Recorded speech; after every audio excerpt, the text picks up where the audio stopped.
Justin Fields is playing the best football of his NFL career right now.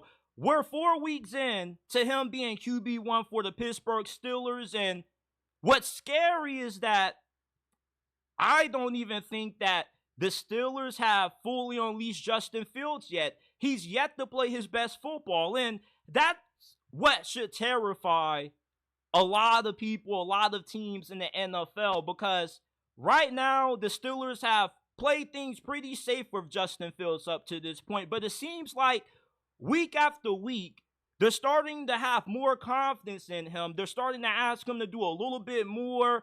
Last week against the Los Angeles Chargers, he was throwing the football more times than he did in the first 2 weeks. They got more confidence in him throwing the football downfield now than what they did in week 1. He also has played some really good football in the fourth quarter of these games. Although he isn't lighting up the stat sheet, he only has 3 total touchdowns, 2 through the air, 1 through the ground, but he only has 1 interception.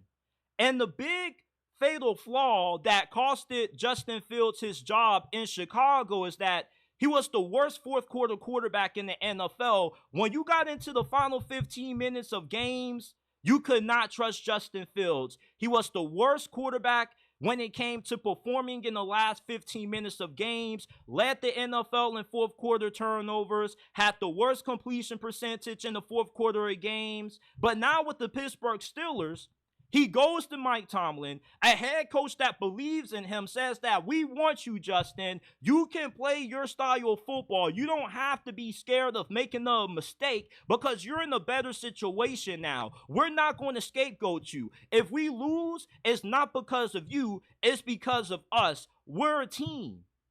And what happens when you take a talented player that has untapped potential from a bad situation and you put him into a stable franchise like the Pittsburgh Steelers, which is one of the gold standards for how to run a pretty consistent franchise when it comes to always having a winning record and being a consistent playoff team, you get the performance that you're seeing out of Justin Fields so far this season.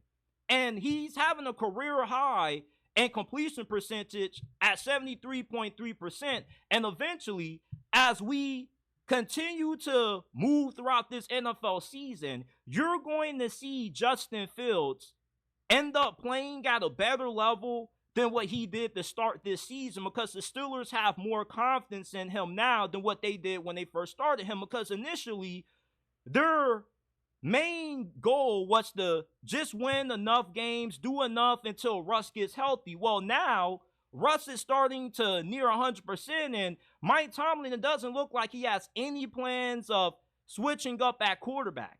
Justin Fields has the hot hand right now. He has surprised his organization. He probably has surprised the team with how well he's played. And with him playing so well, you're going to start seeing Arthur Smith start to cook more things up that are going to be a little bit more aggressive. We might see him relied upon more on the ground. He's not running the football as much with the Steelers as what he was in Chicago.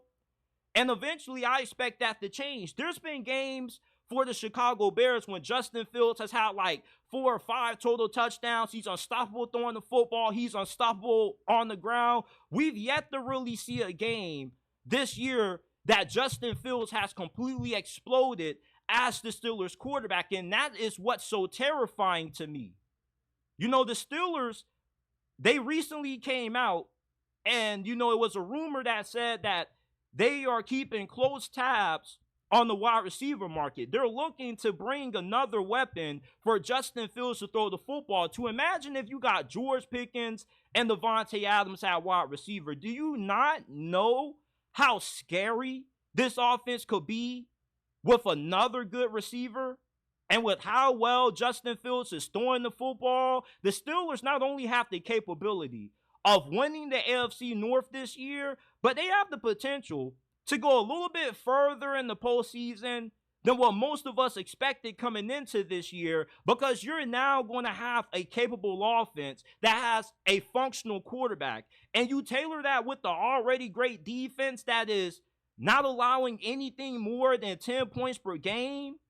The Steelers are plotting on the NFL. they're trying to quietly assemble a Super Bowl caliber team, and a lot of you all are not even paying attention to the moves that they're making. You know, you got Roman Wilson coming back healthy. You get another good outside receiver. You got Roman in the slot. You got GP on the outside. And if you can get a Devontae Adams or just a reliable number one, number two option, better than Van Jefferson and whoever you got out there, this can be a really scary team, with the fact that Justin Fields has yet to play his best football up to this point. And that's what scares me, because the reason why I believe that Justin Fields is a better option at quarterback than Russell Wilson is because you don't know just how truly good Justin Fields is. That's why Chicago moved on from him, because they weren't willing to wait another season to see if he could figure it out to reach his potential. Well, over the next couple of weeks, I expect to see Justin Fields having some really big games when he just lights the NFL on fire, because those performances that he used to have when he was a Bear against the Detroit Lions and the Atlanta Falcons were a little bit of a glimpse of what he could be if he can sustain that level of play consistently. So I'm really excited to see what the Steelers have in store with this plan that they are having with Justin Fields. I think a lot of people should be extremely terrified right now what's going on in Pittsburgh,